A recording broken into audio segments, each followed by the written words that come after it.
Assalamualaikum warahmatullahi wabarakatuh dan salam sejahtera. Kami daripada Kumpulan 3 akan membentangkan tentang tugasan 2. Ahli kami terdiri daripada 4 orang, iaitu saya sendiri, Ahmad Asri Izzuddin bin Muhammad, nombor metrik 663. Seterusnya ialah Muhammad Nikuddin bin Muhammad Arifin, nombor metrik 78149. Yang ketiga, Farisah Khalidah binti Ruzak, nombor 71220. Dan yang terakhir ialah Roslina Rias Anak Jiling dengan nombor metrik 7173. Seterusnya, saya serahkan kepada kawan saya. Terima kasih. Jadi, saya akan mulakan pembentangan ini dengan biodata Jean-Baptiste Say, iaitu beliau terkenal dengan Undang-Undang Say. Beliau dilahirkan di Lyon, Perancis pada 5 Januari 1767 dan meninggal pada 15 November 1832 di Paris. Bagi latar belakang keluarga beliau, ayah JBC merupakan saudagar kaya yang taat dengan agama Protestan. Jean-Baptiste Say adalah anak sulung daripada 3 beradik. Bagi latar belakang pendidikan, pada umur 9 tahun, ayah Jean-Baptiste Say mendaftarkannya di sekolah asrama. Dan beliau terpaksa meninggalkan sekolah akibat daripada krisis ekonomi pada waktu itu. Walaupun begitu, Jean-Baptiste Say meneruskan pelajarannya ke England dalam bidang industri komersial dan bahasa Inggeris pada tahun 1785. Dan beliau dianugerahi gelaran Profesor Ekonomi Industri oleh University de France. Bagi karya Jean-Baptiste Say ialah A Treatise on Political Economy or the Production, Distribution and Consumption of Wealth Volume 2 pada tahun 1821. Dan yang kedua ialah Letter to Mr. Malthus on several subjects of political economy and on the cause of the stagnation of commerce pada tahun 1821 juga. Bagi karya yang ketiganya ialah Criticism of Political Economy or Familiar Conversation on the manner in which wealth is produced, distributed and consumed in society pada tahun 1815. Dan juga An Economist in Troubled Times, Writing. Dan yang terakhir ialah Trade, The Economized Politics. Jadi saya akan bagi kepada ahli kumpulan lain untuk sambung pada biodata tokoh yang lain. Okey, seterusnya saya akan teruskan dengan ahli falsafah yang kedua. Sebelum itu, nama saya Marisa Khalidah binti Ruzak, nombor metrik 271220. Okey, kita akan lanjutkan dengan ahli falsafah yang kedua iaitu Karl-Heinrich Marx. Karl-Heinrich Marx terkenal dengan teori Marxism. Beliau juga dikenali sebagai bapa kepada komunisme itu sendiri. Beliau dilahirkan pada 5 Mei 1818 di Trier, Jerman. Beliau meninggal pada 14 Mac 1883 di London, United Kingdom. Pasangan beliau adalah Jenny von Westphalen. Beliau mempunyai 7 orang anak. Beliau berpendidikan di Friedrich Wilhelm School, University of Bonn, University of Jena dan juga Humboldt, University of Berlin. Fikiran dan juga ideologi beliau banyak sangat dipengaruhi oleh Friedrich Engels dan juga Adam Smith. Karya beliau yang sangat terkemuka iaitu The Communist Manifesto dan juga Das Kapital.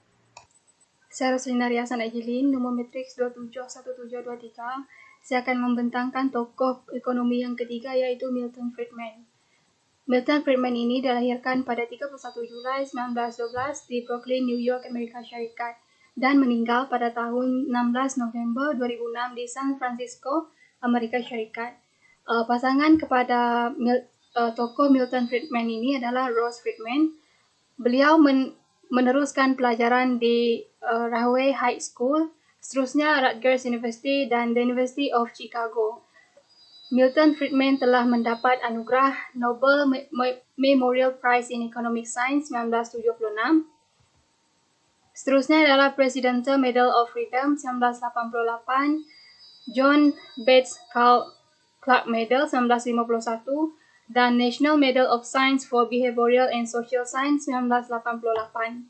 Sumbangan beliau pula adalah mewujudkan teori price, teori monetarism, seterusnya adalah floating exchange rate dan permanent incomes hypothesis, helicopter money dan Friedman test. Okey, kita mulakan dengan kelebihan teori klasik yang telah diperkenalkan oleh Jean-Baptiste. Jean-Baptiste telah mengemukakan teori hukum pasar. Produk sukar diciptakan apabila menawarkan pasaran maksimum untuk produk yang lain dengan mempunyai nilai yang tersendiri. Undang-undang pasar ini menyiratkan bahawa kelebihan penawaran melebihi permintaan tidak akan terjadi. Jika terdapat lebihan satu-satu barangan, akan ada permintaan yang tidak dapat dipenuhi untuk barangan yang lain. Undang-undang C adalah salah satu prinsip yang paling penting yang telah digunakan untuk menyokong kepercayaan laissez-faire. C berpendapat bahawa ahli ekonomi menjual barang dan juga perkhidmatan sehingga mereka dapat menghabiskan wang yang mereka mahukan. C menolak kemungkinan wang hasil jual barangan tidak dapat dibelanjakan menyebabkan permintaan jatuh di bawah bekalan. Dia memandang wang sebagai medium pertukaran sementara sahaja. Seterusnya, kita beralih kepada teori neoklasik yang telah dikemukakan oleh Karl Marx. Karl Marx telah mengemukakan teori Marxian. Ekonomi Marxian mempercayai pertumbuhan tidak akan berlaku selamanya dalam satu tempoh jangka masa yang panjang. Tetapi, apa yang berbeza ialah tentang berakhirnya sesuatu pertumbuhan ekonomi. Marx berpendapat bahawa pertumbuhan akan berhenti apabila berlakunya sesuatu krisis dalam ekonomi. Perhubungan sosial dalam pengeluaran lebih penting daripada pertukaran antara barangan. Produktiviti buruh, kemahiran masyarakat buruh, pengetahuan sains dan juga teknologi dan juga alam sekitar adalah penting bagi sesebuah pertumbuhan ekonomi. Hukum dinamik dalam teori Karl Marx ialah keinginan utama pemodal ialah untuk mengumpulkan seberapa banyak modal yang mungkin, kecenderungan kadar upah untuk jatuh, penumpuan dan juga pemusatan yang semakin meningkat akibat daripada pemberian modal itu sendiri. Persaingan antara firma membawa kepada hanya firma-firma yang besar yang mampu bersaing dan wujudnya monopoli, dan akhir sekali peningkatan pengangguran kerana melalui perubahan teknologi, modal dapat menggantikan seberapa banyak buruh yang mungkin. Manakala teori yang terakhir sekali, teori moden yang diperkenalkan oleh Milton Friedman. Tiga aspek pemikiran Friedman ialah kajian fungsi penggunaan, hujahnya mengenai kesukaran dan masalah dalam melaksanakan dasar kestabilan dan juga sumbangannya kepada teori dan sejarah keuangan. Friedman mengakui daripada membeli barang, orang ramai lebih gemar memegang wang atas sebab lain, iaitu kerana keselamatan ataupun kerana beranggapan harga inventory dan juga harga aset lain mungkin akan jatuh. Menurut Friedman, apa yang dikenali sebagai hipotesis berpendapat kekal berpendapat bahawa pengguna menyesuaikan perbelanjaan mereka dengan jangkaan pendapatan mereka dalam tempoh yang lebih panjang dan juga dalam tempoh yang lebih lama. Friedman menyatakan bahawa walaupun wang mungkin memberi kesan dalam aktiviti ekonomi dalam satu jangka masa yang sangat pendek, manakala dalam jangka masa yang panjang, wang mungkin bersifat neutral dan juga mungkin tidak mempunyai kesan kepada ekonomi itu sendiri. Jadi seterusnya saya akan sambung dengan persamaan ketiga tokoh yang pernah kami buat, iaitu Milton Friedman, Karl Marx dan juga Jean-Baptiste Tese. Jadi yang pertama ialah ketiga tokoh ini memberikan banyak sumbangan dalam bidang ekonomi. Yang kedua ialah fokus ketiga tokoh ini adalah untuk memberikan kestabilan dalam ekonomi. Dan yang ketiga ialah tokoh ini mempunyai karyanya yang tersendiri seperti Milton Friedman iaitu Capitalism and Freedom, dan Karl Marx The Communist Manifesto dan bagi Jean-Baptiste Tese ialah An Economist in Troubled Times. Jadi ini adalah contoh-contoh karya yang tokoh ini lancarkan. Dan bagi yang terakhir ialah setiap teori tokoh ini mempunyai kelebihan dan kelemahan. Jadi saya akan bagi dekat ahli kuliah saya lain untuk sambung pembentangan ini. Salam sejahtera, nama saya Roslina Riasan Agilin, nombor matriks 271723. Saya akan membentangkan tentang perbezaan teori. Antara perbezaan yang terdapat dalam teori yang dikeluarkan oleh tiga tokoh tersebut adalah Jean Baptiste menekankan bahawa aspek penawaran akan menciptakan sendiri permintaan tanpa perlu melibatkan penggunaan wang. Beliau berpendapat permintaan penawaran sesuatu barang dan perkhidmatan akan terjadi jika permintaan terhadap dua aspek tersebut tinggi sehingga meningkatkan pendapatan negara. Manakala berbeza dengan Karl Marx yang berpendapat bahawa pembangunan ekonomi mementingkan perhubungan sosial berbanding aspek pertukaran barang. Selain itu, beliau juga turut mengutamakan sifat buruh sosial. Sebagai contoh, kemahiran masyarakat buruh, produktiviti buruh, pengetahuan sains dan teknologi adalah aspek-aspek penting untuk meningkatkan sistem ekonomi sesebuah negara.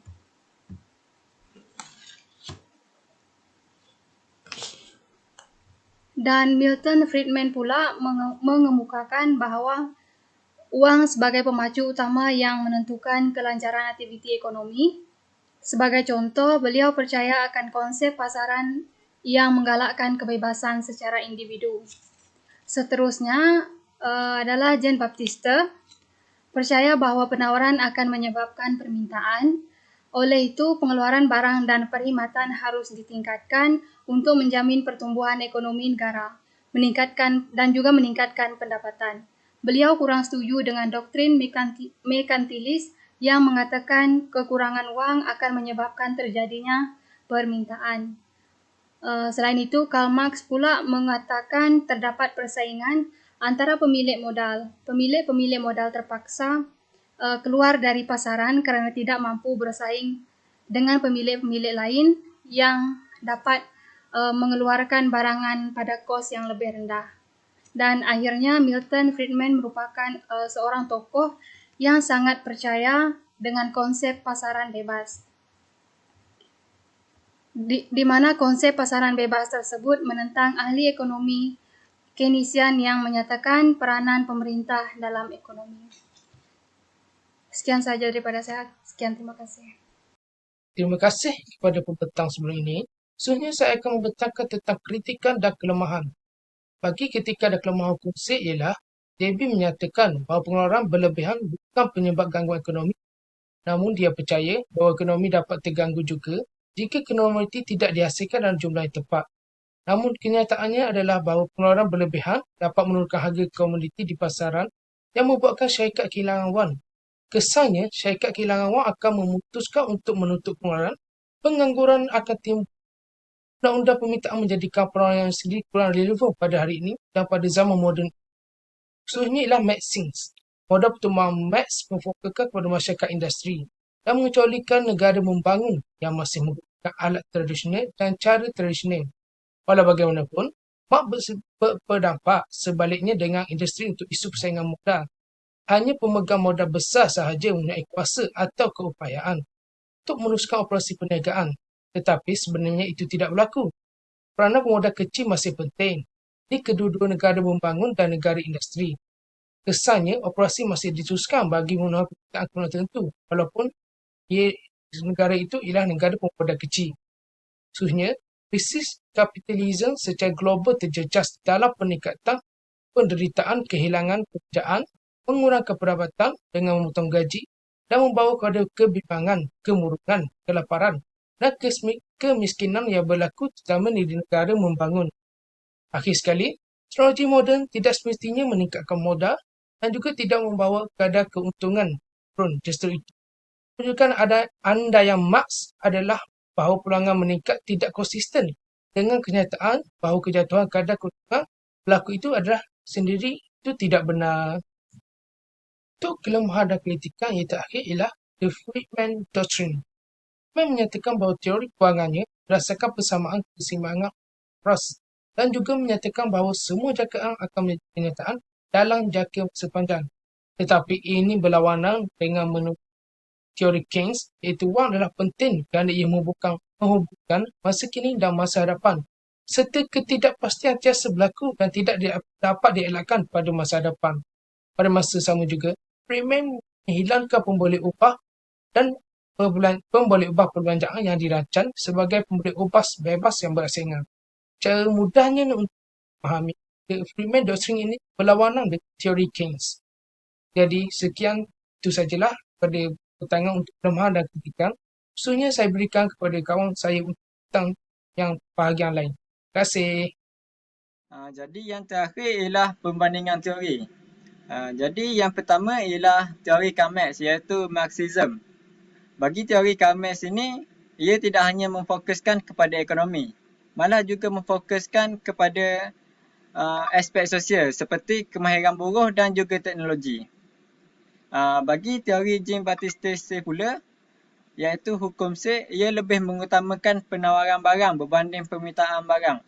Ia tidak seperti Karl Marx, iaitu ia memfokuskan kepada penawaran, iaitu seperti kemahiran buruh dan juga teknologi untuk menghasilkan barang tersebut. Bagi tokoh yang terakhir ialah Friedman, iaitu teorinya The Friedman Doctrine. Ia lebih mementingkan penggunaan wang dan menganggap wang adalah kunci bagi kelancaran ekonomi. Tapi bagi Jean-Baptiste Say pula, wang itu hanyalah alat pertukaran barang sahaja. Jadi sampai di sini saja untuk kumpulan saya. Jadi terima kasih kerana sudi mendengar. Assalamualaikum.